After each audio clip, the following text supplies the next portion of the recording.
Just saw this big plume of black smoke and sparks up in the air. It was crazy. When fire ripped through the Younkers building, the city stood watch. Whoa! Whoa! Complete devastation. Unfortunately, when Younkers burned, there wasn't much left to salvage. 1 year later, that night is still ingrained in our minds. We jumped out of bed, threw on our clothes. We live in Sherman Hill, and we ran down to get as close as we could to get footage of the fire. Like many, Younkers has a special place in Jennifer Hansen's heart. I worked at Younkers, and that's what brought me to Des Moines. That's where I met my husband. She and her husband both worked in the buying office. We used to go to lunch in the tea room, and I would daydream about opening up my own shop someday.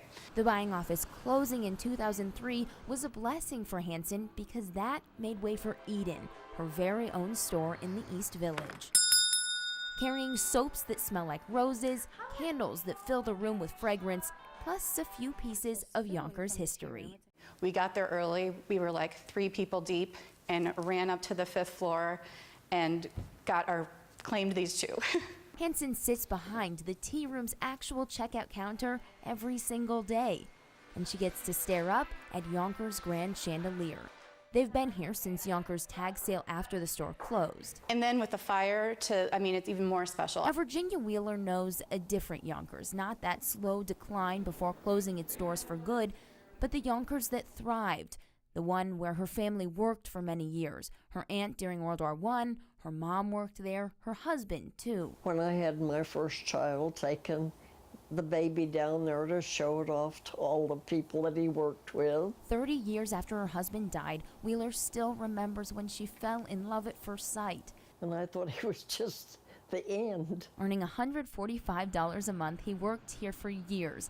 And when the building burnt to the ground, her daughter came up with the perfect way to remember him. Yes, that's in a brook from the original building down there. There are hundreds, thousands of others with similar personal connections. That's something Don Short at West End Architectural Salvage has come to appreciate. Almost every piece we sell, somebody has a story. Throughout the store, you'll see small pieces of Younkers, mirrors made of the tile ceiling from the 3rd floor, ceramics designed from that very ceiling. Just a way to have a little bit of a place that was important to them, maybe hanging on the Christmas tree.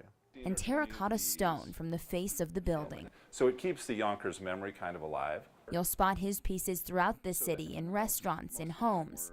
It looks to be postmarked 1937. So as Hansen sifts through these tiny Younkers trinkets she's acquired over the years, This is another vintage postcard that somebody gave us. and Wheeler is reminded of her special memories of her husband. I just thought he was perfect. They are both proof that even after devastation, the building's memories will live on.